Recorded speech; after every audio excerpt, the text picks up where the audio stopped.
बिस्मिल्लाहिर्रहमानिर्रहीम। अस्सलाम वालेकुम। कैसे हो प्यारे दोस्तों, उम्मीद करता हूँ आप सब ठीक ठाक हो गए और खैरियत से हो गए। तो आज की इस वीडियो में लेकर आया हूँ चिकन कलेजी पुलाव की रेसिपी। बहुत ही डिलीशियस, बहुत ही सिंपल तरीका है और बहुत ही ज़बरदस्त बनती है। तो आइए देख लें, फटाफट चिकन कलेजी पुलाव की तैयारी करें। फटाफट कढ़ाई के अंदर हाफ कप घी ऐड कर देना। 3 अदद स्लाइस किए हुए प्याज ऐड कर देने कढ़ाई के अंदर। प्याज नूं हल्का जिहा सॉफ्ट कर लेना वा, उस तो बाद असीं ऐड करांगे चीज़ां। प्याज साडा सॉफ्ट जिहा हो गया वा। जीरा 1 चम्मच ऐड कर देना प्याज के अंदर। 2-3 सेकंड लई जीरे नूं फ्राई कर लेना। जीरे तो बाद अदरक लसन 2 चम्मच ऐड कर देने कुटे हुए।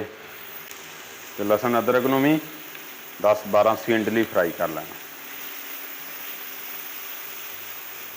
लसन अदरक तो बाद टमाटर ऐड कर देने 2 तो 3 अदद मीडियम साइज़ के स्लाइस किए हुए। 1 कप पानी का पा के तो मसाले नूं भुन लेना।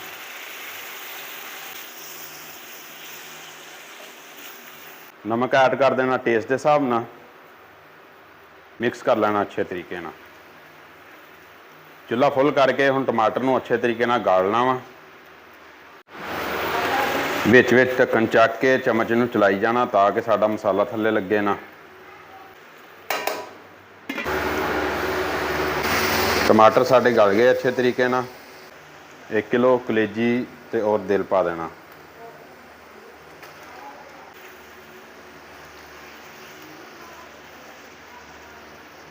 कलेजी नूं अच्छे तरीके नाल भुन लेना वा।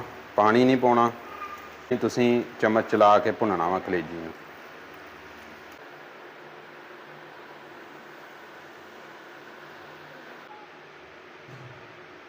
कलेजी साडी रेडी हो गई है। टेस्ट भी ज़बरदस्त हो गया। हुण इहनूं कढ़ाई दे विचों कलेजी नूं कढ़ लेना बाहर।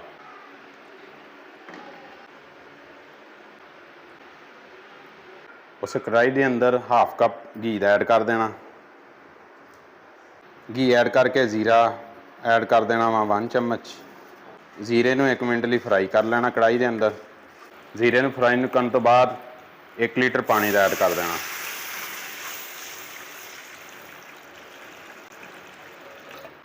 और पानी नूं अच्छे तरीके नाल उबाल होण देना वा। पानी साडा उबलना शुरू हो गया वा। कैना साल्ट 1 चम्मच ऐड कर देना पानी के अंदर। बिरयानी मसाला 1 डब्बी ऐड कर देनी है नैशनल वालियां दा। अगर तुहाडे कोल शान वाला हैगा तां, नैशनल वालियां तां, या होर भी कंपनी होवे अच्छी होवे वधिया होवे वो तुसीं ऐड करना। 1 पैकेट बिरयानी मसाले दा ऐड कर देना।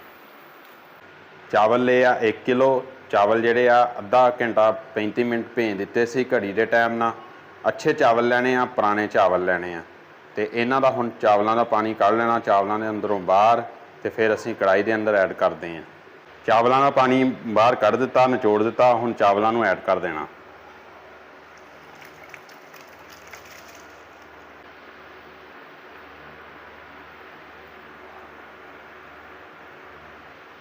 चावलों तो बाद नमक ऐड कर देना। नमक तुसीं टेस्ट के हिसाब नाल ऐड करना।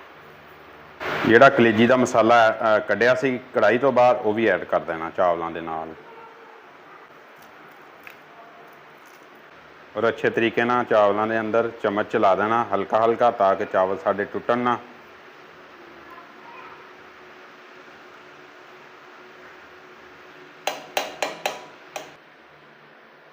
पानी का साडा उबाल आना शुरू हो गया वा। हुण चावलों की जिहड़ी पौनी कणी रखनी आ, फिर दम दे देना असीं चावलों नूं।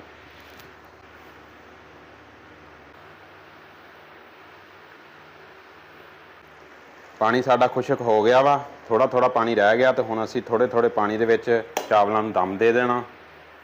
काली मिर्च फ्रैश थोड़ी जी उत्ते चॉप हुई ऐड कर देनी है।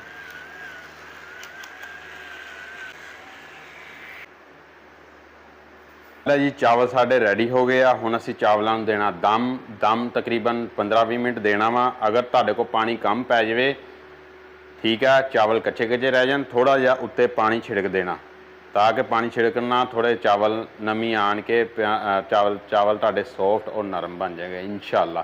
ठीक है, हुण असीं दम दे लिए 15 मिनट। दम तो बाद असीं तुहानूं मिलदे हां साडे ਚਾਵਲ ਕਲੇਜੀ ਪੁਲਾਓ ਕਿਸ ਤਰ੍ਹਾਂ ਦੇ ਬਣੇ ਆ। ਚਾਵਲਾਂ ਨੂੰ ਦਮ ਆ ਗਿਆ, ਤਕਰੀਬਨ 10-15 ਮਿੰਟ ਲਈ ਦਮ ਦੇ ਦਿੱਤਾ ਸੀ।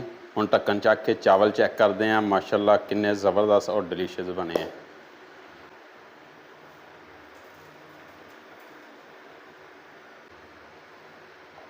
ਦੇਖੋ ਮਾਸ਼ਾਅੱਲਾ ਸਾਡੇ ਚਾਵਲ ਬਹੁਤ ਜ਼ਬਰਦਸਤ ਡਿਲੀਸ਼ੀਅਸ ਬਣ ਗਏ ਆ। ਮਾਸ਼ਾਅੱਲਾ ਹੀ ਸਾਡੇ ਕੱਲੇ ਚਾਵਲ ਕਲੇਜੀ ਪੁਲਾਓ ਰੈਡੀ ਹੋ ਗਏ ਆ। ਹੁਣ ਅਸੀਂ ਇਹਨੂੰ ਚੈੱਕ ਕਰਦੇ ਹਾਂ ਸਾਡੇ ਚਾਵਲ ਕਿਸ ਤਰ੍ਹਾਂ ਦੇ ਬਣੇ। ਚਾਵਲਾਂ ਨੂੰ ਅੱਛੇ ਤਰੀਕੇ ਨਾਲ ਹਿਲਾ ਦੇਣਾ, ਬੜੇ ਪਿਆਰ ਨਾਲ, ਜਿਹੜੇ ਸਾਡੇ ਚਾਵਲ ਟੁੱਟਣ ਨਾ।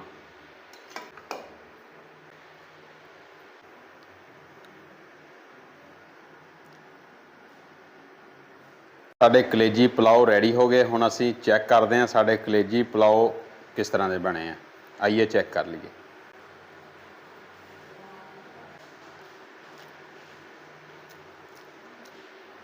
बहुत ही ज़बरदस्त माशाल्लाह बने हैं।